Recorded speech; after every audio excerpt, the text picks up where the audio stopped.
Hello बच्चों, कैसे हैं आप सब। एक्सीलेंट करे क्लासेस के ऑनलाइन प्लेटफॉर्म पे एक बार फिर से आप सभी का हार्दिक स्वागत है मेरे दोस्तों। लास्ट जो अपनी क्लास थी उसमें मैथमेटिक्स अपन ने पढ़ी थी और चैप्टर था अपना आंकड़ों का विश्लेषण मतलब कि डेटा एनालिसिस। इसके 3 लेक्चर अपन ने कंप्लीट कर लिए हैं। चौथा लेक्चर आज रहने वाला है। बहुत बढ़िया प्रश्न इसमें लेके आया हूं मैं आपके लिए। और हाँ, ये चैप्टर एग्जाम में डेफिनेटली पूछा जाता है। इसका प्रश्न एग्जाम में हर साल आता है मेरे दोस्तों, ध्यान रख लेना। आप पिछले 2-4 सालों के पेपर उठा के देख लीजिए, इसका पेपर हर साल आता है मेरे दोस्तों, ध्यान रख लेना पेपर में प्रश्न इसका।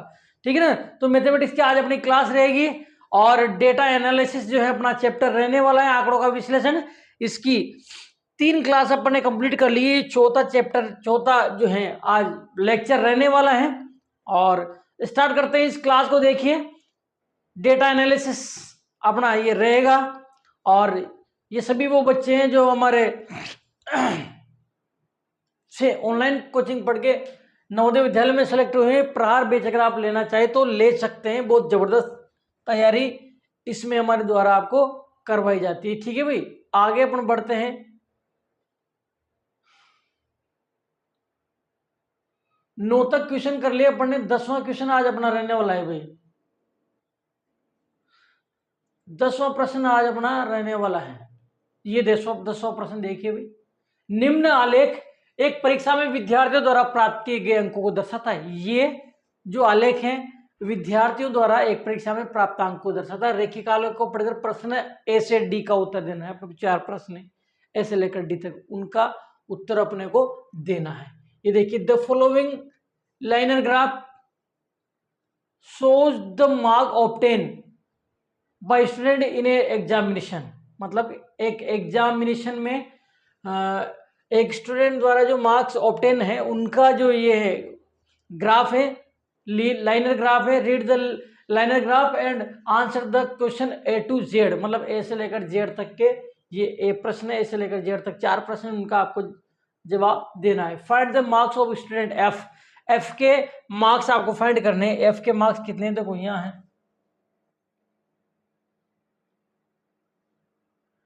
क्या हुआ अभी, कैसा है ये। एफ के मार्क्स आपको फाइंड करने हैं। यहाँ आ रहा है, यहाँ कितना है, इन दोनों के बीच में 35 आएगा तो 35 आपका करेक्ट आंसर हो जाएगा। ठीक है ना, इस प्रकार से करना है। ये 35 डी आपका करेक्ट आंसर हो जाता है। तो देखिए भाई किस प्रकार से करेंगे इसको। 10वें का ए कौन सा भाई, 10वें का ए। देखिए आप 10वें के ए में क्या कह रहा है ये, विद्यार्थी एफ के प्राप्तांक ज्ञात कीजिए। विद्यार्थी एफ के प्राप्तांक ज्ञात कीजिए। अब देखो एफ कहाँ है आपका, आप देख पाते हैं कि एफ जो है आपका, एफ का डॉट यहाँ पे है, ये एफ का डॉट है ना। तो एफ के प्राप्तांक ज्ञात करो। एफ के प्राप्तांक यहाँ है तो 30 और 40 के बीच में कितना आएगा, 35 आएगा। कितना आएगा मेरे दोस्तों, 35, 35।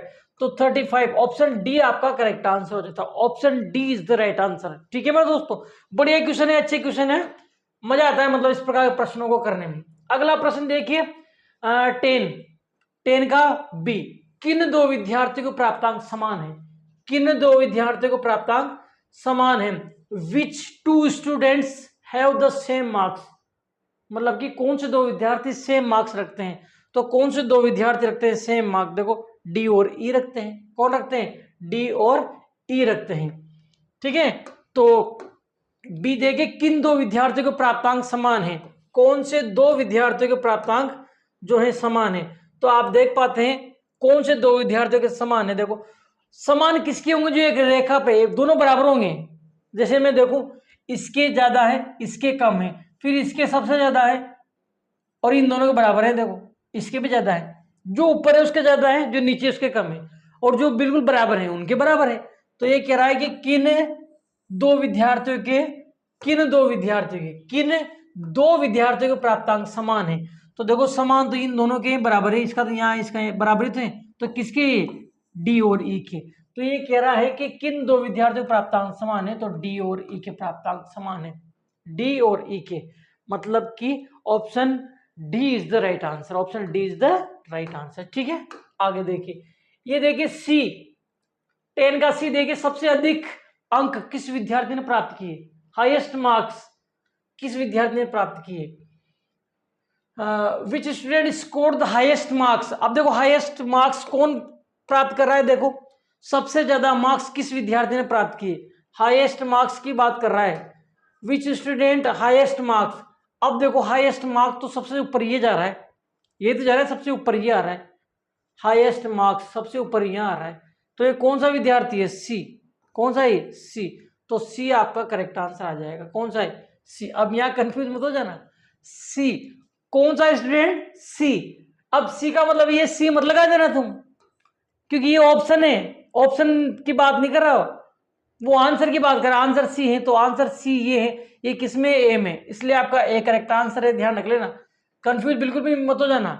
भाई कौन से विद्यार्थी के मार्क्स हाईएस्ट हैं, हाईएस्ट मार्क्स की बात कर रहा है, कौन से विद्यार्थी के मार्क्स हाईएस्ट हैं, तो हाईएस्ट मार्क्स जो हैं, ये देखो मार्क्स इधर है, हाईएस्ट मार्क्स इसके हैं, किसके, सी के, तो सी आपका करेक्ट आंसर है। सी कौन से ऑप्शन में दे रखा है, ए में दे रखा है, देखो सी, तो ये ए आपका करेक्ट आंसर हो जाता है। Option A is the correct answer. ठीक है, कौन से, सी। सबसे अधिक अंक किस विद्यार्थी ने प्राप्त किए, तो सी ने प्राप्त किए, ऑप्शन ए। आगे देखिए डी, क्या डी व ई के अंकों का योग बी के अंकों से अधिक है, यदि अधिक है तो कितना, ये अच्छा क्वेश्चन है। Is the sum of the marks of D and E more than the marks of B, if more than how much more, ये आपको निकालना है भाई। ठीक है, तो देखिए भाई किस प्रकार से करेंगे इसको, डी वाला प्रश्न देखिए, 10वें का डी, 10वें का डी देखिए, क्या डी व ई के अंकों का योग, डी व ई के अंकों का योग, तो आप एक काम करो, डी और ई के अंकों का योग करो, डी व ई के अंकों का क्या करेंगे, योग करेंगे। डी के अंक कितने हैं, देखो डी के अंक, देखो डी के अंक ये यहाँ 15, इसके बीच में 15, डी के अंक कितने हैं, 15, और ई के अंक कितने हैं, देखो ई के अंकों का योग, ई भी यही है तो ई के अंक भी 15 आएंगे, और इनका योग करोगे सम तो कितना आ जाएगा, 30 आएगा। ठीक है, इनके अंकों का योग कितना आएगा, 30। क्या डी व ई के अंकों का योग मतलब कि ये 30 बी के अंकों से अधिक है, बी के अंकों से अधिक है, तो बी भी लिखो यहाँ, बी के अंक कितने हैं, बी के अंकों से अधिक है, बी कहाँ है, ये रहा, बी के अंक कितने हैं, देखो यहाँ से ऊपर चलो, यहाँ है बी के कितने हैं, 30, तो बी के 30। अब बात समझना, ये कह रहा है कि क्या डी व ई के अंकों का योग मतलब कि इनके अंकों का योग कितना है, 30, ये बी के अंकों से अधिक है, बी के अंक कौन है, ये रे बी के अंक, इनसे अधिक है, तो कहाँ है, अधिक नहीं है, तो इसका नहीं करेक्ट आंसर आ जाएगा बी। ठीक है, और यदि है तो कितना अधिक है, अगर अधिक है तो ये भी बताना है भाई कितना अधिक है, तो अधिक ही नहीं है तो नहीं आ जाएगा। ठीक है, क्या डी व ई के अंकों का योग, इसके दोनों का अंकों का योग कितना हो जाएगा, 15 15 है तो 30 हो जाएंगे, दोनों के अंकों का योग कितना हो जाएगा, 30 हो जाएगा।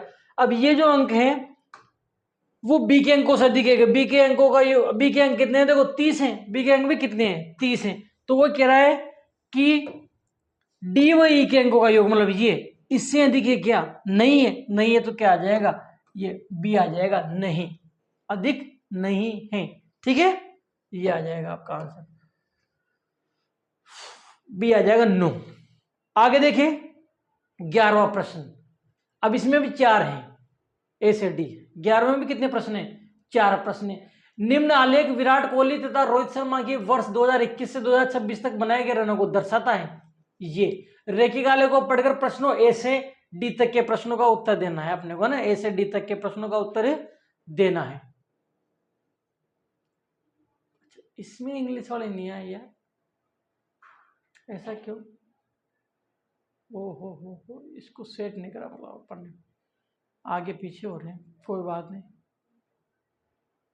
कोई दिक्कत नहीं है, आगे पीछे हो रहे हैं भाई ना, कोई दिक्कत नहीं है।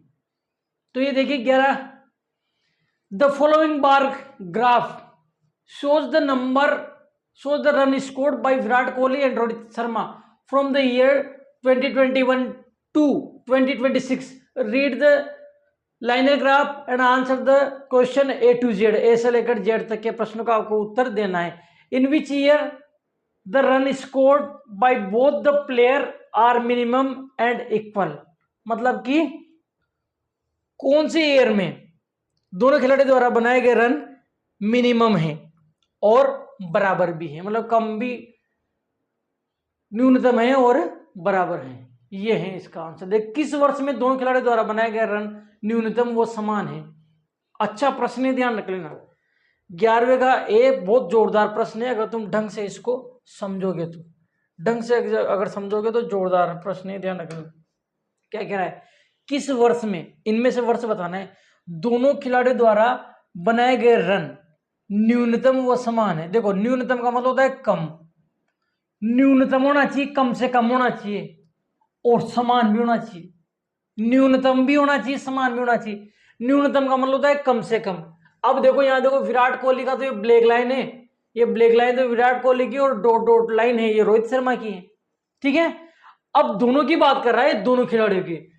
ठीक है ना, तो न्यूनतम भी होना चाहिए, समान भी होना चाहिए, कम से कम। अब देखो विराट कोहली का ले लो ब्लैक वाला, विराट कोहली का सबसे कम कहां है? ब्लैक वाला, ब्लैक वाला सबसे कम यहां तो नहीं है। देखो ब्लैक वाला सबसे कम तो यही है, ब्लैक वाला यहाँ है ना, फिर यहां से कहां गए? यहाँ। तो ब्लैक वाला सबसे कम दो जगह है। देखो ब्लैक वाला सबसे कम एक तो यहां है और एक यहां है। ठीक है, इसके अलावा ब्लैक यहां ऊपर है देखो, और यहां ब्लैक नहीं, यहां ब्लैक, तो ये भी क्या हुआ? इससे तो ऊपर ही हुआ। तो सबसे कम यहां है, दोनों जगह में कोई सी मान लेंगे अपन। किसका? विराट कोहली का। अब रोहित शर्मा का देखो, डॉट डॉट वाला सबसे कम कहां है? डॉट डॉट वाला सबसे कम यहां है। डॉट डॉट वाला सबसे कम कहां है? यहां है, इस जगह है डॉट डॉट वाला सबसे कम, है ना। एक कम यहां भी है, लेकिन ये थोड़ा सा ऊपर है ना, सबसे कम, जबकि यहां दे रखा है इसमें ये सबसे कम है ना। तो अब यहां से छांटना है आपको कि न्यूनतम भी होना चाहिए और समान भी होना चाहिए। तो देखो न्यूनतम की अगर बात करें दोनों खिलाड़ियों का, तो रोहित शर्मा का तो यहां है 2025 में न्यूनतम, रोहित शर्मा का तो 2025 में है न्यूनतम, और विराट कोहली का यहां भी है यहां भी है, तो यही मान लो विराट कोहली का भी 225 में है न्यूनतम, 2025 में। ठीक है ना, तो दोनों खिलाड़ियों का 2025 में न्यूनतम है, विराट कोहली का भी है ये और रोहित शर्मा का भी है। न्यूनतम तो है 2025 में, ऑप्शन में भी दे रखा है देखो, लेकिन वो कह रहा है समान भी होना चाहिए। क्या होना चाहिए? समान भी होना चाहिए। तब आप देख पाते हैं कि फिर ये ऑप्शन है ना, इसको छोड़ो 2 मिनट के लिए, फिर अपन ऐसे निकालेंगे कि न्यूनतम भी होना चाहिए, समान भी होना चाहिए। तो न्यूनतम तो है यहाँ न्यूनतम तो है दोनों के 2025 में, लेकिन दोनों के समान नहीं है। तो फिर क्या करेंगे अपन? एक काम करेंगे, इस पॉइंट को नहीं लेके इस पॉइंट को लेंगे। फिर अपन किसको लेंगे? इस पॉइंट को। क्यों? क्योंकि यहां देखो न्यूनतम भी है और समान भी है, क्योंकि यहां दोनों आ रहे हैं। अब इसकी अगर तुम बात करते हो यहाँ की, तो यहाँ न्यूनतम तो है लेकिन यहाँ समान नहीं है, तो समान मानने के लिए ये पॉइंट तो गलत हो जाएगा फिर आपका, यहाँ का तो नहीं लेंगे। फिर पॉइंट लेंगे अपने यहाँ वाला, कहाँ वाला? यहाँ वाला लेंगे, ये वाला लेंगे, ये वाला पॉइंट अपन लेंगे, ये यहाँ का। तो यहाँ क्या है? देखो यहाँ न्यूनतम भी है। न्यूनतम कैसे? विराट कोहली का तो यहाँ भी न्यूनतम था, यहाँ भी न्यूनतम था, तो यहाँ विराट कोहली का न्यूनतम है, लेकिन रोहित शर्मा का यहाँ न्यूनतम नहीं है। रोहित शर्मा का तो यहाँ है न्यूनतम 25 में। ठीक है ना, लेकिन वो कह रहा है कि न्यूनतम भी होना चाहिए, समान भी होना चाहिए, न्यूनतम भी होना चाहिए, समान भी होना चाहिए। तो फिर इसको नहीं लेके अपने इसको लेंगे। ठीक है ना, तो यहाँ क्या है? दोनों खिलाड़ियों को 2024 में दोनों खिलाड़ियों के रन न्यूनतम है और समान भी है। समान भी होना चाहिए, न्यूनतम भी होना चाहिए। तो फिर आ जाएगा आपके पास 2024। यहाँ निम्न न्यूनतम भी आ रहा है, कम से कम भी है और समान भी है। ठीक है, इसके अलावा और कहीं नहीं आ रहा, तो 2024 आपका करेक्ट आंसर हो जाएगा। ये ऑप्शन सी आपका करेक्ट आंसर, 2024 आपका करेक्ट आंसर हो जाएगा। ठीक है, 2024 जो है आपका करेक्ट आंसर हो जाएगा। आगे देखिए बी, देखिए ये बी। किस वर्ष में विराट कोहली द्वारा बनाए गए रन अधिकतम थे? विराट कोहली द्वारा बनाए गए रन अधिकतम कौन से में थे? In which year the run scored by Virat Kohli were maximum, मतलब विराट कोहली के द्वारा बनाए गए मैक्सिमम रन। अब विराट कोहली की ये ब्लैक लाइन है, यही तो है, तो सबसे ऊपर यहाँ आ रहा है, तो विराट कोहली का 2023 आ जाएगा। 2023 मतलब कि बी ऑप्शन आपका करेक्ट आंसर हो जाएगा। ठीक है, ऑप्शन बी आपका करेक्ट आंसर हो जाएगा। किस वर्ष विराट कोहली द्वारा बनाए गए रन अधिकतम थे? अधिकतम मतलब सबसे अधिक कब थे? विराट कोहली द्वारा बनाए गए रन सबसे अधिक कब थे? तो विराट कोहली का देखो ये ब्लैक लाइन है, तो ब्लैक लाइन सबसे ऊपर यहाँ जा रही है, तो विराट कोहली द्वारा सबसे अधिक रन यहाँ बनाए, कब बनाए? ये 2023 में। 2023 जो है आपका बिल्कुल करेक्ट आंसर हो जाएगा, 2023। ठीक है, आगे देखिए, ये था आपका बी। फिर आगे देखिए सी देखिए, किस वर्ष रोहित शर्मा द्वारा बनाए गए रन न्यूनतम थे, कम से कम। रोहित शर्मा द्वारा बनाए गए रन न्यूनतम कब थे? तो रोहित शर्मा के देखो डॉट डॉट वाली है। अब डॉट डॉट वाली सबसे नीचे कहाँ आ रही है? एक तो यहाँ, और इससे भी नीचे यहाँ आ रही है। देखो ये तो कितने बार आ रहा है? 15 पे, और ये कितने बार आ रहा है? 10 पे। तो सबसे न्यूनतम यही तो हुआ यहाँ वाला, ठीक है। तो ये कह रहा है किस वर्ष रोहित शर्मा द्वारा बनाए गए रन न्यूनतम थे। तो सबसे कम तो देखो रोहित शर्मा का यहाँ आ रहा है 2025, तो 2025 आपका करेक्ट आंसर हो जाएगा, ठीक है ना। 2025 आपका करेक्ट मेरे दोस्तों आंसर हो जाता है, ठीक है। In which year the run scored by Rohit Sharma were minimum, तो मिनिमम रोहित शर्मा के यहाँ है भाई 2025 आ जाएगा, ठीक है। आगे देखिए डी देखिए, किस वर्ष, क्या कह रहा है डी में, किस वर्ष दोनों खिलाड़ियों द्वारा बनाए गए रन अधिकतम थे। अब कौन से वर्ष में दोनों खिलाड़ियों को रन सबसे ज्यादा है? कौन से वर्ष में, किस वर्ष में, वर्ष बताना है, दोनों खिलाड़ियों द्वारा बनाए गए रन सबसे ज्यादा थे। तो देखो विराट कोहली द्वारा सबसे ज्यादा यहां बनाए, देखो सबसे ऊपर जा रहा है विराट कोहली, और रोहित शर्मा भी सबसे ऊपर यहीं जा रहा है, देखो इससे नीचे बाकी सब में। तो कौन से वर्ष में विराट कोहली रोहित शर्मा के अंक सबसे ज्यादा है? तो विराट कोहली के भी यहां जाता है, रोहित शर्मा के भी यहां जाता है। कौन सा वर्ष है? 2023। 2023 आपका करेक्ट आंसर हो जाएगा, ठीक है। 2023 जो है आपका बिल्कुल करेक्ट मेरे दोस्तों आंसर हो जाता है, 2023। ये in which year the run scored by both the players for maximum कौन से में? 2023 में। तो ए ऑप्शन आपका करेक्ट आंसर हो जाएगा 2023, ये आपका करेक्ट मेरे दोस्तों आंसर हो जाता है। आगे देखिए प्रश्न नंबर 12। प्रश्न नंबर 12 की अपन यहां बात करेंगे। चले भाई देखिए स्टार्ट करते हैं इसको। तो 12वां प्रश्न देखिए आपके सामने दिया गया चित्रालय किसी स्टोर द्वारा 4 दिन में बेचे गए आलू की संख्या दर्शाता है। ये जो है आपको 4 दिन में बेचे गए आलू की संख्या दर्शाता है, दिन 1 2 3 4, ठीक है। चारों दिनों को मिलाकर आलूओं की बिक्री किलोग्राम में है कितनी है? 2013 में पूछा हुआ प्रश्न है, ध्यान रख लेना। The given pictograph shows the potatoes sold by a store in 4 days, मतलब कि 4 दिनों में पोटैटो सोल्ड के नंबर जो है ये दर्शाता है आपको, ठीक है ना। The sales of potatoes in kg for all 4 days, मतलब कि जो 4 डेज है, डे 1 2 3 4, इनमें जितनी सेल है वो उनका टोटल बताना है आपको, ठीक है। और यहाँ कह रहा है कि ये जो एक स्टार है रिप्रेजेंट्स 50 केजी, मतलब 50 केजी जो है रिप्रेजेंट करता है। तो देखो सिंपल क्वेश्चन है, ज्यादा टफ वैसे है नहीं है। कौन सा भाई? 13वां प्रश्न। किस प्रकार करेंगे? देखो भाई 13वें प्रश्न को, 13वां प्रश्न किस प्रकार से करेंगे देखना। चारों दिनों को मिलाकर आलूओं की बिक्री किलोग्राम में आपको ज्ञात करनी, चारों दिन की मिला के। अब सबसे पहले तो आपको कुछ भी नहीं करना, मैं बताऊं आपको, इनको गिन लेना। ये कितने देखो 1 2 3 4 5, यहाँ लिख दो 5, ये 1 2 3 लिख दो, यहाँ ये 3, जरूरी नहीं काटो से गिन लेना आप। 1 2 3 4 5 6, ये 6 लिख दो, 1 2 3 4 लिख दो, ये 4 लिख दो, ठीक है।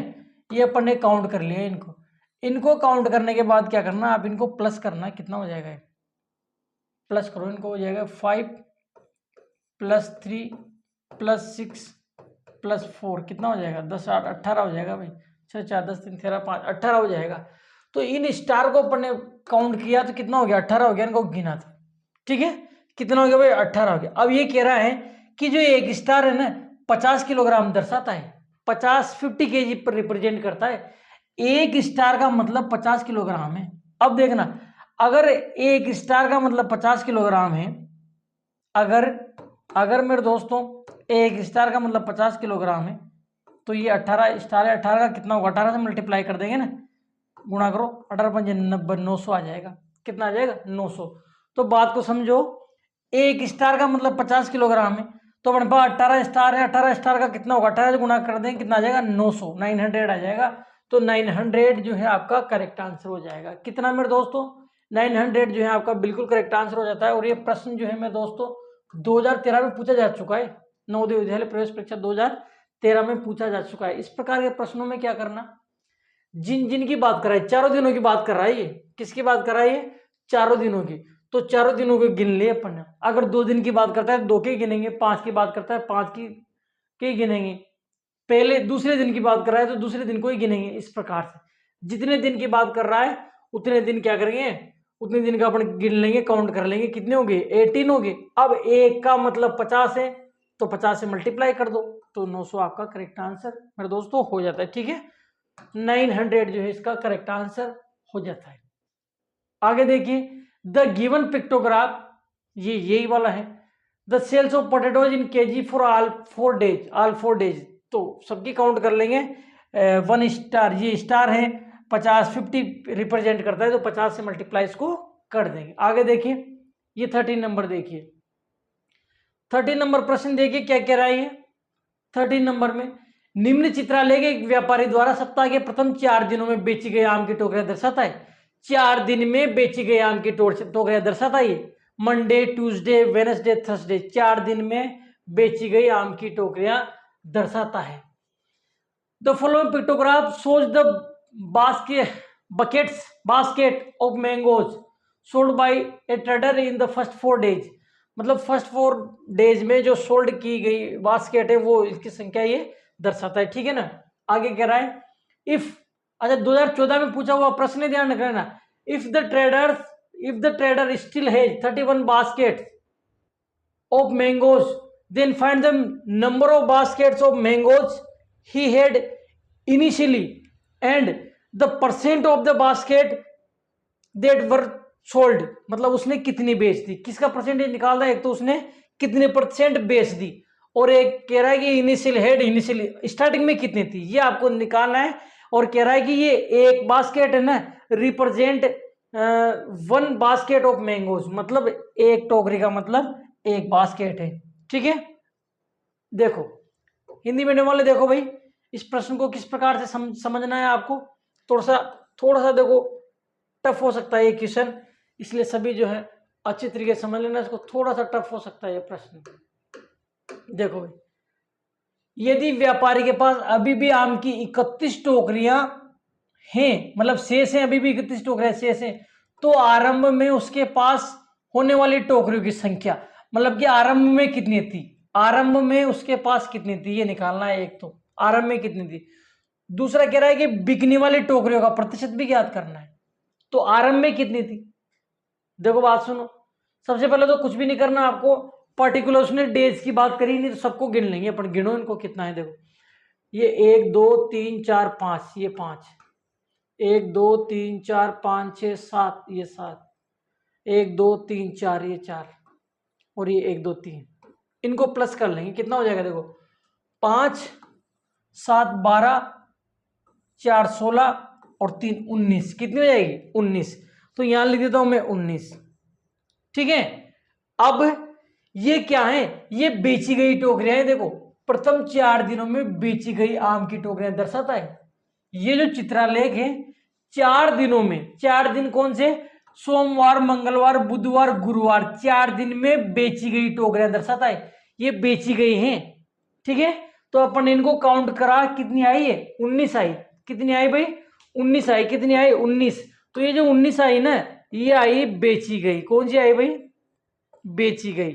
कितनी बेची 19 बेची, ध्यान रखना कितनी बेची 19 बेची उसने। अब देखो ये कह रहा है कि एक फोटो है ना ये, इसका मतलब आम की एक ही टोकरी है तो इसको मल्टीप्लाई नहीं करना। इससे पहले 12वां प्रश्न करा था उसमें 50 से मल्टीप्लाई करा था। क्यों करा था, क्योंकि एक का मतलब 50 थे तो 50 से मल्टीप्लाई करना था।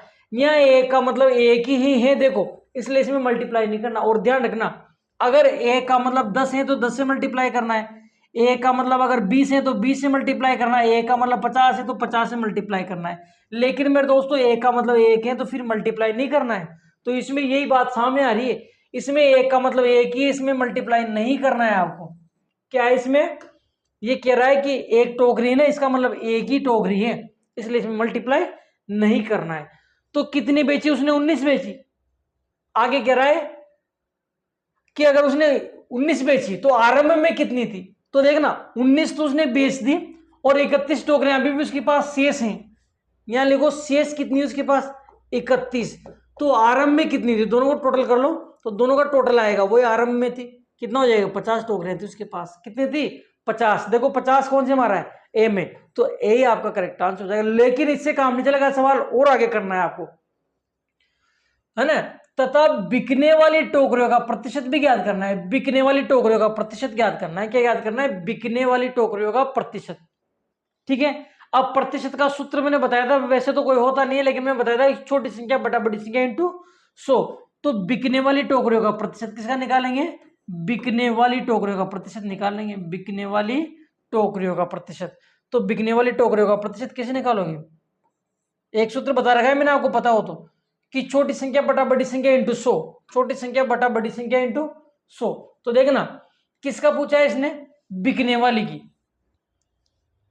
अब छोटी संख्या बिकने वाली की बात कर रहा है, बिकने वाली कितनी है 19, बिकने वाली कितनी है 19, तो छोटी संख्या तो जाएगी आपके पास 19 बटा बड़ी संख्या, देखना बड़ी संख्या में कुल होती है इंटू 100। देखना प्रतिशत निकालने का एक सूत्र लिखा रखा है मैंने शानदार, आपको ट्रिक, ट्रिक मैंने खुद नहीं बनाई है, कोई सी बुक में नहीं मिलेगी आपको। प्रतिशत निकालने का ये फॉर्मूला, ये सूत्र आपको कोई सी किताब में नहीं मिलेगा, छोटी संख्या बटा बड़ी संख्या इंटू 100, ये मेरे दोस्तों मैंने बनाई है खुद ने, ठीक है। तो प्रतिशत निकालने का फॉर्मूला क्या होता है भाई, छोटी संख्या बटा बड़ी संख्या, ये 50 आएगा, या गलत लिख गया मैं,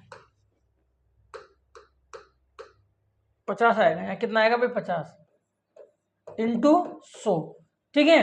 तो प्रतिशत का फॉर्मूला क्या बता रखा है मैंने, ट्रिक, छोटी संख्या बटा बड़ी संख्या इंटू 100। अब देखो एक बात सुनना, क्या बोल रहा हूं मैं, छोटी संख्या बटा बड़ी संख्या, एक बात समझना, बड़ी संख्या में से टोटल ही आता है, ये कान खोल के सुन लेना आप, बड़ी संख्या में से क्या आएगा, टोटल ही आएगा। और छोटी संख्या कौन सी आती है, अब देखो आपके पास छोटी संख्या दो है, एक तो ये है एक है, दोनों छोटी है भाई, 50 से दोनों छोटी है ना। तो जब भी आपको छोटी संख्या निकालनी हो तो मेरे दोस्तों छोटी संख्या वो लेनी है जिसका प्रतिशत पूछा है, छोटी संख्या कौन लेनी है, जिसका प्रतिशत पूछा है। अब देखो इसने बिकने वाली टोकरियों का प्रतिशत पूछा है, इसलिए अपन ने 19 लिया, अगर वो शेष बची टोकरियों का प्रतिशत पूछता तो 31 लेते मेरे दोस्तों, क्या समझे। अगर वो बिकने वाली टोकरियों का प्रतिशत पूछता है, किसका मेरे दोस्तों, बिकने वाली टोकरियों का प्रतिशत पूछा है, बेची गई का, तो बेची गई 19 कितना है 19 है, तो छोटी संख्या ये लेंगे। अगर वो शेष बची टोकरियों का प्रतिशत पूछता है तो शेष बची कितनी 31, तो छोटी संख्या ये लेंगे। और बड़ी संख्या हमेशा कुल ली जाती है, मतलब टोटल ही ली जाती है, बड़ी संख्या कौन ले जाती है, टोटल, तो बड़ी संख्या। तो देखो बिकने वाली टोकरियों का प्रतिशत पूछा है इसलिए बड़ी संख्या, बिकने वाली टोकरियों का प्रतिशत पूछा है इसलिए छोटी संख्या तो बिकने वाली हो जाएगी, और बटा बड़ी संख्या टोटल आता है, इंटू 100 कर देंगे, काट देंगे, इसका भाग चल जाएगा इसमें 2 बार, 1902 से गुणा करोगे तो ये आ जाएगा 38%। तो आपका जो आंसर आएगा वो इस प्रकार से आएगा, देखना पहला आंसर तो क्या आया था 50, और दूसरा आंसर क्या आया, पहला आंसर तो 50 और दूसरा आया 38%। अब देखो 50 और 38% इसमें आ रहा है, तो ऑप्शन ए आपका करेक्ट आंसर हो जाएगा। कौन सा मेरे दोस्तों, ऑप्शन ए जो है आपका बिल्कुल करेक्ट आंसर हो जाता है। समझ गए, एक बार फिर से देखो इसको, एक बार पूरे सवाल को एक बार फिर से देखो। सबसे पहले 4 दिन में बेची गई दशहरे की, इनको सबको गिन लेंगे, गिन लिया मैंने 19 आया, कितना आया 19। अब एक का मतलब एक ही है तो मल्टीप्लाई नहीं करना, तो ये कौन सी है, बेची गई है, बेची गई 4 दिनों में बेची गई, बेची गई लिख दिया मैंने, कितनी बेची उसने 19 बेची, और 31 उसके पास अभी भी शेष है, तो आरंभ में कितनी थी दोनों प्लस कर लेंगे, स्टार्टिंग में 50 थी उसके पास, और बिकने वाले का प्रतिशत पूछ रहा है, प्रतिशत का सूत्र होता है छोटी संख्या बटा बड़ी संख्या इंटू 100, तो छोटी संख्या बटा बड़ी संख्या इंटू 100। देखो छोटी संख्या 19 क्यों, देखो जिसका प्रतिशत पूछता है वही छोटी संख्या होती है, उसने बेची गई का प्रतिशत पूछा है इसलिए छोटी संख्या 19 होगी, अगर शेष बची का प्रतिशत पूछता तो 31 होती, ठीक है ना। और बड़ी संख्या 50 क्यों है, क्योंकि बड़ी संख्या हमेशा मेरे दोस्तों कुल ही लेते हैं, टोटल ही, इसको काटेंगे तो 38% आ जाएगा, तो 38% और 50 ऑप्शन ए में है, option A is the right answer, option A is the right answer. तो ये क्वेश्चन था, ऑप्शन ए आ जाएगा आपका 50 और 38%। 13 प्रश्न अपन ने इसके कंप्लीट कर लिए। अब कितने बचे आपके पास, 14 बचा, 14 भी सही है, 15 बचा और 16 बचा, ये है आपके पास, ठीक है। मतलब ज्यादा नहीं, 3 क्वेश्चन है, 3 क्वेश्चन जो है अगली क्लास में अपन कर लेंगे, ठीक है भाई। तो आशा करता हूँ ये क्लास आपको हमारी पसंद आई होगी। अगर क्लास आपको पसंद आई हो हमारी, तो इस क्लास को आप अपने दोस्तों के साथ अधिक से अधिक शेयर करें। वीडियो अगर आपको अच्छा लगा हो तो वीडियो को लाइक करें मेरे दोस्तों। चैनल पे आप नए हैं तो चैनल को सब्सक्राइब जरूर करें और पास में बेल आइकन बटन जरूर दबा दें। अगर आप हमारा ऑनलाइन कोर्स खरीदना चाहते हैं तो प्ले स्टोर पर जाकर हमारा कोर्स खरीद सकते हैं। आप प्ले स्टोर पर जाके वहाँ आप टाइप करें एक्सीलेंट करें क्लासेस, हमारा ऐप डाउनलोड करें और कोर्स को आप खरीद सकते हैं। ऑफर चल रहा है, मात्र 999 रुपये में आपको हमारा जो है मिल जाएगा ऐप। कोर्स प्रहार बैच आप नवोदय विद्यालय की तैयारी के लिए ले सकते हैं। ठीक है, मिलते हैं अगली क्लास में। तब तक के लिए स्वस्थ रहिए, मस्त रहिए, जबरदस्त रहिए। धन्यवाद, बाय बाय।